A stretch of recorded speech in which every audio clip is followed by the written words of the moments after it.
el tema de la implementación de medidas sanitarias, señores. A ver, desde luego que ya era importante, desde luego que esto ya existía, desde luego que esto lo regula incluso la Ley Federal del Trabajo, junto con algunas normas oficiales mexicanas. Desde luego que hay un reglamento, ¿no? Para esos efectos, con tal de proveer como obligación del patrón de unas medidas y de un ambiente de higiene y de salud para los trabajadores, con tal de que se tengan las debidas condiciones de trabajo y no se ponga en riesgo la salud de los mismos. Desde luego que eso ya lo veníamos trayendo y eso ya lo conocemos. El punto importante, el punto que viene a abonar, el punto que viene a sumarse son estas nuevas medidas sanitarias y repito, estoy adentrándonos al tema con un ejemplo que tiene que ver con un aspecto corporativo de cumplimiento forzoso, porque vamos a ver que va a haber dos tendientes de cumplimiento, la que se llama el cumplimiento legal y la que se llama el cumplimiento interno o de mejora corporativa, es a lo que normalmente denominamos hard law y soft law. Entonces, lo iré platicando, no se preocupen, y voy a estar totalmente abierto a atender las preguntas que se vayan generando en el chat. Entonces, ojo, que un ejemplo, así me estoy adentrando al tema de responsabilidad legal y de responsabilidad penal de las empresas. Hoy un gran ejemplo para poderlo entender a fondo son este tipo de medidas sanitarias que tiene un alcance laboral y tiene un alcance sanitario con tal de preservar la salud de las personas ante este tipo de pandemia, ante este tipo de emergencia sanitaria. ¿Qué sucede? Ojo, ¿qué sucede si las empresas no acatan el cumplimiento de este tipo de medidas? Que para ello voy a aprovechar y les voy a ir dando algunos datos. Abro un paréntesis, señores. En toda esta época de COVID-19, en toda esta época de emergencia sanitaria que ya llevamos algunos meses, les quiero decir, y bueno, ustedes lo tienen muy claro, de la inmensidad de información que se ha generado y que desde luego tiene consecuencias de derecho, ¿no? Ese es el objetivo de mi comentario. No solamente señalar toda la normatividad que se ha publicado, toda la información, todos los criterios que se han publicado, sino que además de identificar que ha sido muchísima información, nos han bombardeado con muchísima información por todos lados. Lo que quiero señalar, lo realmente importante en este caso, es el tema de la responsabilidad y las consecuencias jurídicas de todo este tipo de información, que por lo visto cualquier empresa, cualquiera, ninguno estamos exceptuados de este tipo de medidas, debemos de considerar precisamente como cuidado, precisamente como cumplimiento, como compliance a un ámbito legal que en caso de que no se cumpla va a tener consecuencias jurídicas. Entonces estábamos hablando del prestigio comercial, que es una de las consecuencias de derecho del propio compliance, ahorita lo vamos a ver, y pues que además que ya fueron identificadas, pues algo muy importante será, vamos a ver si al gobierno se le ocurre, será implementar un procedimiento de investigación o de seguimiento, ¿no?, a estas empresas para ver si esa falta de responsabilidad respecto al cumplimiento de las medidas sanitarias pudiese haber provocado algún contagio, fíjense bien, algún contagio, que ojo, en el ámbito jurídico y procesal no va a ser nada sencillo poder acreditar en dónde se contagió la persona, pero desde luego que empieza a haber indicios, dada la irresponsabilidad en el cumplimiento de las medidas sanitarias. Entonces, aquel que no quiso cerrar y tiene arriba de 500 empleados, pues bastará, ¿no?, que se le dé seguimiento a la situación laboral de esta empresa en tanto no cierre, ¿no?, y ver si algún trabajador es contagiado y que incluso pudiera perder la vida, ¿no? Imagínate hasta dónde podemos llegar por la desatención a alguna medida, alguna ley, alguna disposición que es de observancia obligatoria y que en caso de que no la cumplamos, no solamente pudiera llegar a acarrear una responsabilidad y sanción administrativa como las que ya comenté, sino que también pudiera iniciarse un proceso en materia de responsabilidad penal. Imagínense eso. Les quiero decir a manera de ejemplo y para cerrar este tema y solo para que, repito, se queden con una muy buena idea a través de este ejemplo de lo que estaremos platicando de aquí a las 2 de la tarde, por dónde va el tema. Les quiero decir que al menos hemos revisado el código penal aplicable para la Ciudad de México, con independencia del análisis que se hiciera al Código Penal Federal, que lo vamos a ver más adelante, y en el Código de la Ciudad de México, el Código Penal de la Ciudad de México nos dice que la responsabilidad empresarial, la responsabilidad penal empresarial es o está abierta a todos los delitos que considera el propio Código Penal para la Ciudad de México. No hay restricción, ojo, no hay restricción de los delitos que pudieran llegar a estar relacionados o que pudieran llegar a ser aplicables o imputables, ¿no?, a una persona moral. Así lo dice el código. Todos los delitos aquí establecidos podrán ser imputados, podrán ser imputables a las personas morales, a las personas jurídicas. Esto, desde luego, con independencia de la responsabilidad penal que se le impute a una persona física que sea la responsable o la que cometió el delito, ya sea por una conducta de acción o por una conducta de omisión, desde luego, ¿no? Es independiente de la responsabilidad penal. El compliance más importante que a mi parecer se tendría que implementar, pues estamos hablando del compliance fiscal. Ustedes que son contadores, ¿no? Pues desde luego que ustedes, les tengo a mi parecer es una gran noticia. Para algunos, y ahorita voy a mencionar por qué, van a decir, oye, pues no es tan buena, pero ahí les va. Una gran noticia es que ustedes como contadores tienen una gran responsabilidad y un gran campo de aplicación y un gran campo laboral en esto del famoso compliance, porque el compliance, a mi parecer, repito, habrá otras opiniones, pero a mi parecer el más importante es el que tiene que ver con la materia fiscal. Desde luego que para otras personas dirán, no, es que para mí es el ambiental o para mí es el de prevención del lavado de dinero. A lo mejor la importancia la miden en razón de las sanciones, ¿no? Es que tiene mayor pena de prisión que el otro, entonces pues es más importante lo ambiental que lo fiscal. Bueno, la razón de mi comentario del por qué observar a la parte fiscal como el más importante o de los más importantes, pues radica en que nadie se puede escapar de implementar este compliance. Cualquier empresa de cualquier tamaño, ¿no? Corporativo. Desde luego que sea una empresa formal, ¿no? No estoy hablando de la economía informal, me refiero a un aspecto corporativo regular. Por más que sea grande, pequeño, mediano, por más que venda lápices o venda autopartes, pues va a tener que reportarse con el SAT, ¿no? Es una obligación constitucional, artículo 31, fracción cuarta de la Constitución Política de los Estados Unidos Mexicanos, y de ahí que esto nos aplique a todos o casi a todos, ¿no? Es por eso que veo que ese es uno de los compliance más importantes, porque todos tus clientes contadores, todos tus clientes necesitan, por eso te digo, son buenas noticias, todos necesitan un modelo de cumplimiento legal, de cumplimiento normativo en materia fiscal. Todos.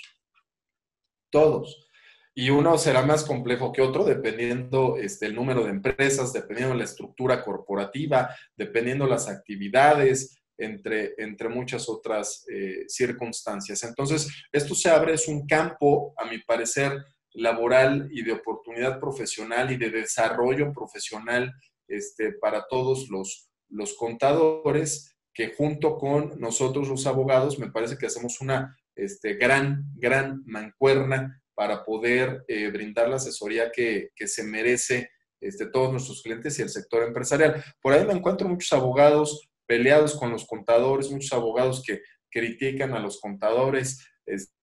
No, la realidad, no entiendo por qué, porque la realidad es que hacemos actividades complementarias sumamente importantes. ¿no? Un abogado siempre va a necesitar un perito, un abogado fiscalista siempre va a necesitar un perito en materia fiscal para el efecto de prevenir las consecuencias, que de esto habla mucho la figura del compliance penal, como para subsanar o para litigar, ¿no? Para defender la causa, se requiere de un experto, de un especialista, de un perito en materia tributaria. Pues para eso están todos los contadores con esta gran labor que realizan y de ahí que tengamos una labor en conjunto muy importante. Señores, yo les animo, yo les exhorto a que se metan a este tema y que se haga junto con los abogados una gran mancuerna para llegar a hacer un trabajo. Me refiero única y exclusivamente al compliance aplicable en materia fiscal, un gran trabajo para todos nuestros clientes. Oye, y además de que puede resultar un gran trabajo porque se combinan dos profesiones que requiere el compliance empresarial, ¿por qué crees que fuera tan importante? Bueno, otra de las razones por las cuales considero que es uno de los compliance más importantes es simple y sencillamente por la última reforma penal fiscal, ¿no? Que todos ustedes conocen, que todo esto empezó, muchos me dicen, esto empezó en noviembre, ¿no? Del 2019, cuando se dieron a conocer toda una miscelánea de reformas al Código Penal, al Código Fiscal de la Federación, que incluso ustedes ya saben que se publicó antier, por fin se publicó antier en el Día Oficial de la Federación la primera resolución miscelánea, en donde viene la famosa regla, vienen muchas cosas, pero viene la famosa regla esta, la 13.3, que suspende plazos y términos, que más adelante les voy a platicar. Si se me olvida, por favor, alguien recuérdeme, no me gustaría irme sin platicarles algunos detalles, porque muchos de estos parecen trampas, ¿no? Esta regla pareciera que es tramposa o pareciera que está sujeta a tantas interpretaciones que pudiera llegar a afectar al contribuyente. Hay que tener mucho cuidado con esta regla, porque además nos señala que del 4 al 29 de mayo estarán suspendidas algunas cosas y pues veremos que hay unas que no necesariamente, ¿no? Y esto, ¿por qué lo comento? Porque desde noviembre, como ya se los había mencionado, que se dio a conocer la reforma penal fiscal, pues vienen nuevas situaciones que habrá que considerar en el compliance fiscal, ¿no? El riesgo aumenta por el tema de la compra y venta de comprobantes fiscales, ¿no? Aumentaron la pena, reestructuraron la hipótesis normativa del delito, consideraron, además del 113, se está considerando el 108 y algunos otros para efectos, ojo, para efectos de que pudiera acreditarse también el delito de delincuencia organizada, de que las personas que realizaran tanto la defraudación fiscal o la compraventa de facturas, etcétera, o con agravantes, etcétera, pudieran ser sancionados y procesados como miembros, fíjate, como miembros de la delincuencia organizada, ¿no? Aún y cuando fueran empresarios, ¿no? Aún y cuando fueran dueños de empresa, contadores, porque desde luego que los contadores también pueden estar relacionados con la comisión y con acreditar este tipo de conductas delictivas. Hoy el artículo 2 de la Ley Federal contra la Delincuencia Organizada dice, bueno, pues todo aquello que tenga que ver con el 108, todo aquello que tenga que ver con el 113, entre otros, metieron a la figura del contrabando también, ¿no? El artículo 102, el artículo 105 del Código Fiscal de la Federación fueron de los cambios que se dieron a conocer en noviembre, pues todos estos pudieran llegar a ser también considerados como delitos de delincuencia organizada, y no solamente, fíjate, no solamente para efectos de las consecuencias procesales y sustantivas en materia penal, o sea, no únicamente para llevar todo el proceso hasta que se dicte sentencia y para la aplicación de la sentencia por esta clase de delitos. No es lo mismo la sentencia que va a venir para quien cometa una defraudación a para que quien la cometa, ¿no? Y acredite los extremos del artículo 2 de la Ley Federal contra la Delincuencia Organizada. Desde luego que las penas van a ser distintas, además de las formalidades que se van a, a considerar dentro de todo el proceso penal. Es menos garantista ese proceso al que se someterían las personas. Es lo que denominamos el famoso derecho penal del enemigo. Es mucho menos garantista, ¿no? Entonces, por ahí ya tenemos un riesgo bastante importante. Pero además, el hecho de que pasemos por la Ley Federal contra la Delincuencia Organizada también le da otro tinte de riesgo, que es que siempre y cuando estemos ahí, automáticamente vamos a pasar, ¿no?, a la ley nacional o a la aplicación de la ley nacional de extinción de dominio, ¿no? Entonces, esto no se publicó, la ley nacional de extinción de dominio no se publicó en noviembre, pero sí se publicó en agosto del año pasado. Ya traíamos, desde luego, el antecedente de una ley federal en la materia, pero esta ley nacional pues viene depurada, viene con algunos cambios importantes. Tan importantes han sido estos cambios que la propia Comisión Nacional de los Derechos Humanos ya interpuso por ahí alguna acción en contra de esta publicación, de esta norma general, precisamente porque se presume, ¿no?, por cuenta de esta Comisión Nacional de Derechos Humanos, que se están lesionando derechos de los gobernados. Todavía no se resuelve esta acción de inconstitucionalidad, todavía no se resuelve. Veremos qué sucede en los próximos días al respecto. Pero en tanto eso no suceda, señores, pues sigue siendo vigente y aplicable en nuestra esfera jurídica, y eso implica que también tendríamos que medir las consecuencias de la Ley Nacional de Extinción de Dominio, las consecuencias de la Ley Federal contra la Delincuencia Organizada y las consecuencias del Código Fiscal de la Federación en razón a este programa de cumplimiento o a este compliance que ya comentamos, que de manera muy particular tendría que aplicar a la materia fiscal. ¿Se dan cuenta, señores? El alcance de lo que hoy requiere un programa de cumplimiento en materia fiscal, ¿no? Que me vas a decir, oye, ¿y por qué me hablas hoy de trata de personas si estamos en un tema de compliance penal? Señores, no, este tipo de delitos no se escapan al ámbito empresarial, ¿no? Se han detectado aquí y en el mundo entero empresas fachada, ¿no?, que realmente lo que hacen, o atrás de donde están esas fachadas, pues hay negocios de pornografía infantil, hay negocios de trata de personas, hay negocios de venta de estupefacientes, hay financiamiento al terrorismo, en fin, una serie de delitos graves, ¿no? Graves, que están disfrazados con un edificio muy bonito en donde afuera dice un nombre comercial, y en las facturas y en el RFC dice SADCB, ¿no? Y hay nómina, y hay pago de impuestos, ¿no? Sobre todo, pues vamos a pagar impuestos para no llamar la atención, pero atrás de todo esto hay una serie y un cártel o una organización delictiva de bastante afectación al sector social de nuestro país y a nivel internacional. Bueno, lo que les quiero decir es que la UIF,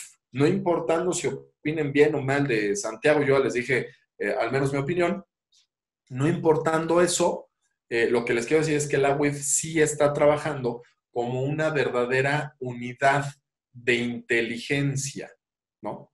Para los fines definitivamente del gobierno federal, para los fines de protección, de prevención y de persecución, ¿no?, de delitos y hasta de impartición de justicia, porque mucha de la información de inteligencia que sale de la unidad de inteligencia financiera, pues es la que se turna a las áreas, a las unidades especializadas competentes de la Fiscalía General de la República, y de ahí que se forme el asunto, que se persiga el asunto, que se ejecute y que se imparta justicia por el Poder Judicial de la Federación, pero haciendo uso de elementos útiles, desde luego, que nacieron tanto de la pesquisa, de la averiguación previa, pero sí también de los ejercicios de inteligencia de parte de esta unidad de inteligencia financiera. Bueno, entonces también está ahí, ahí está la UIF, y aparte hay unidades de investigación estatales, ¿no?, de registros públicos que también están filtrando información para caer en la discrepancia, para sobre todo tratar de identificar quiénes son los beneficiarios controladores o dueños beneficiarios o beneficiarios finales, porque se habla de muchas figuras que desde luego pudieran llegar a cometer o acreditar la comisión de todos estos delitos. Hay un entramaje y un fondo impresionante, señores, en todo esto de la responsabilidad penal de la empresa, en todo esto de las nuevas formas, las nuevas tipologías, como dice Gafi, en las que se están haciendo uso de las mismas para la comisión de los delitos. Y bueno, pues prácticamente todo esto es o está relacionado con el actuar de las empresas y de ahí que pudiese venir una responsabilidad penal, administrativa y patrimonial, como ya lo hemos comentado. Entonces, uno de los más importantes, de los compliance más importantes es este, pero ojo, una característica muy importante del compliance es que debe de ser transversal. ¿A qué me refiero con esto? A que no únicamente existe el compliance fiscal, ¿no?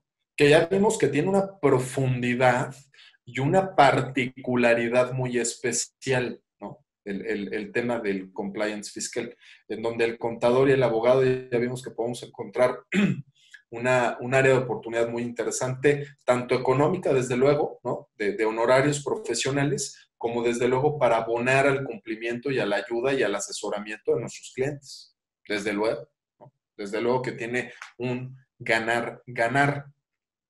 Falta un poco de conciencia en el empresario, pero van a ver que poco a poco, con todas las acciones del gobierno federal que empiece a implementar, no duden de mandarle a sus clientes, esto yo lo hago constantemente, cada vez que veo una nota de periódico en donde ya le pegaron a una empresa grande, en donde el SAT está encima de tal y tal contribuyente, en donde ya hay una averiguación previa contra tal situación, tal, yo se la mando a mis clientes para decirles, pues ahí estamos, ¿no? Tengamos cuidado y habrá que hacer algo para controlar esta clase de riesgos a los que nos enfrentamos todos por el simple hecho de hacer lo que hacemos. No hay actividad, señores, y este es un dato que me parece muy interesante, no hay actividad que no conlleve un riesgo. Lo que hay que hacer es conocer a la empresa. Eso es lo primero que hay que hacer para implementar compliance. Lo primero que hay que hacer es conocer a nuestra empresa. Para saber quiénes son sus clientes, para saber quiénes son sus proveedores, cuál es su mercado, a qué se dedica, cuáles son sus actividades preponderantes, quiénes son sus socios, quiénes son sus accionistas, en dónde, en qué entidades federativas, en qué regiones nacionales, internacionales se tiene el negocio, se tiene actividad comercial, se tienen registros de marca, hay propiedad industrial, hay propiedad intelectual, hay derechos de autor, hay denominación de origen, ¿no? Hay que conocer a la empresa. Hay que conocer a la empresa para saber entonces lo que implica jurídicamente, normativamente hablando, lo que implica, ¿no? Llevar a cabo una operación sana, una operación apegada a las obligaciones y responsabilidades que emanan de estas leyes que no son aplicables, estatales, municipales, federales, internacionales, señores. Los que ya tienen negocios internacionales, pues no únicamente van a tener que cumplir con la legislación nacional, sino que también, si es que quieren que sus productos lleguen al anaquel o a las manos de sus consumidores de manera satisfactoria, pues desde luego que se van a tener que ajustar a la normativa y la legislación aplicable en los otros países. Y eso implica conocimiento, eso implica especialización, eso implica tener también empleados aptos y capacitados para todos esos efectos. Nos vamos a dar cuenta que dentro del compliance penal, un área, fíjate, por más extraño que parezca, un área clave para el tema de compliance penal, entre otras, porque ahorita podrías decir, no, pues un área clave es el área de contabilidad, el área fiscal, por lo que acabamos de mencionar ahorita, desde luego, pero hay otras que con esto del compliance se vuelven también de gran importancia, como el área de recursos humanos, por ejemplo. Por muchas causas o por muchas situaciones.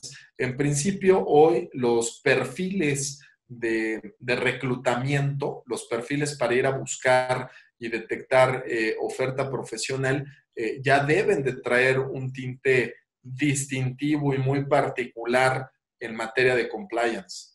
Esto también se los quiero decir a todos los que nos están escuchando. Hoy parte, y de aquí en adelante parte de ese perfil profesional que se va a estar buscando por las empresas, es que la gente, de acuerdo a su profesión, de acuerdo a su especialidad, tenga ya a manera de elemento dentro de este ejercicio profesional una visión de cumplimiento, una visión de compliance.